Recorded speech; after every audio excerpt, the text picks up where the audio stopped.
Hey everybody, I'm the Chess Nerd. Welcome back to a brand new video, and today we're going to be reviewing a small daily game I played, a miniature. A miniature is a chess game that is less than 25 or 20 moves. I won this game in 18 moves, and let me tell you, like 2-3 sacrifices that you don't see coming, and just a uniqueness in the attack that I executed. You're going to like this one, I feel so. So as I said, this was a daily game. Denki, the white pieces, was a German player with like 1700 daily. And I have like a really weak daily rating. My rating was 14 like 30s, just because I lose all my daily games on time. So the game started off with e4, e5, knight f3, knight c6, bishop c4, knight f6. So offering, a potential fried liver here. Nothing crazy so far. He goes with c3, and I take the pawn, obviously. Normal practice here is to do d3 or, knight c3 or even castle here. All work. But c3 is a bit untypical, let's say. And it lets me take. So knight takes e4, queen e2, and now I defend my knight and attack his bishop. Beautiful. Bishop e5, so pinning my knight and attacking my pawn with his knight. Here I play bishop d6, and d3 lets the white pieces win their pawn back, because after knight f6, this opens the e-file, and the knight can take here because I'm only attacking it once, and it's protected once, right? Because this knight is useless because of the pin. And so I castle here. So one advantage of my side is that I have 3 pieces here developed, and white are a bit sleazy in their development, especially on the queen side with bishop, knight, and rook here, all underdeveloped. And so I take rapid advantage and notice of that by continuing to develop on my side. So knight takes c6, I give a pawn away. This was done on purpose. Basically, I'm letting white take the pawn, and after takes, bishop takes c6, attacking my rook here.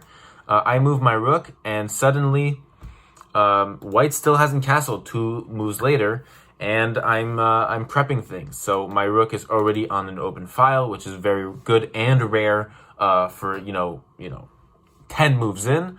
So it's really good, and I'm preparing rook b6 things. You'll see later how this turns out for me. So castles, white's turn to castle here.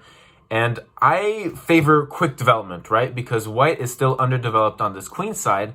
And so how do I develop with pressure already on white? Well, the execution here is bishop g4. So immediately I develop my bishop on g4 and attack the white queen. Now the white queen has to move, and still white being underdeveloped. And you're going to see white is going to pay a heavy price for this underdevelopment later in the game. And so I continue to put pressure on white's pieces. So what's another weakness in the white position? This bishop. This bishop is unprotected in my zone. And so how do I just develop one of my pieces, or make one of my pieces better by, kicking the bishop? And how do I do that? Rook b6. And rook b6 kicks the bishop, immediately pressures the bishop. And, we have chances with a rook lift later on in the game, which, again, you'll see. So bishop moves, has to, and it's not like this bishop is going anywhere that's better. If not, it's going to a least good spot. And again, white are still underdeveloped, and this is the theme throughout this whole game. And so already here I have a winning situation, just because I could develop my pieces with tempo on white's weaknesses, right? So here after bishop a4, I already give a knight. And this is really my 2100 sacrificial Mikhail Tal style playing out here. So I saw this in the daily game, calculated it like 10 minutes or so in my interim move. And knight e4 here basically just opens up the 6th rank for me because I'm planning to do a rook lift and complete that, and it leads to winning conclusions. So what if white takes, which he did? After white takes, I have the crazy... Wait, can you find it?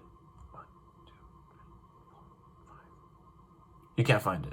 I have the nifty bishop takes h2 here. Crazy move. Sacrificing a second piece in this game. I think it's a brilliant move personally, and I also think knight e4 is a brilliant move because opening this 6th rank a lot of creativity is going on, you know? So bishop takes h2 check, and if the king does nothing, well, then this is completely losing. Queen h4, and I'm threatening bishop g3 check and queen h2 checkmate, obviously. So the king has to take my bishop, which he does, and this just leads on to my advantage and quickness, right? So I get queen h4 on tempo, forcing white to play king g1, and here I would love to play rook h6. Why can't I play rook h6? Well, white has his undeveloped bishop still pointing at this h6 square, and also, you know, rook h6 would really benefit me threatening mate 2 ways, but I can't. So what do I play? How do I make this rook useful on this 6th rank, voyaging through these squares, but not on this h6 square? Well, my friends, I decide to open up this G file. This G file is unguarded. And if I manage to open it up, well, it's a file directly on the king, and this could lead to winning situations. So what do I play? Another brilliant move. I don't know how. I did great game report. I think I have 3 brilliant moves in this game. They picked up none of it. Even though the engine is like saying all these brilliant moves. Bishop f3. How is this not brilliant?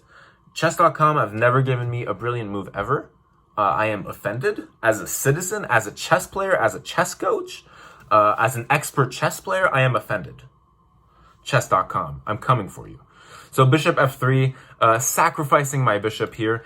If white takes, obviously I have rook g6 checkmate on these 2 lines on the king. So, you know, a very passionate sacrifice and a very quiet sacrifice. That's why it's so tasty. It's so gourmet. For me to do that sacrifice. Also blocking any f2, f3 protections with the queen protecting on g2. So really forcing white's hand here. And what is the threat? The immediate threat is bishop takes g2. If king takes, I would have some goodies with rook g6. Or it's just rook g6 here, threatening rook takes g2. And if white pushes g3 here, then I have queen h1 checkmate. So white plays knight d2, the only good. It's all losing from here. Like, I'm crushing it, but knight d2 attacks my bishop and is telling my bishop, look, if you don't move right now, I'm gonna call the cops. In other words, I'm gonna take your bishop and be winning. But what does this knight d2 weaken in white's position? Well, ironically enough, it weakens this bishop in the sense that this bishop does not control any squares of this diagonal here anymore.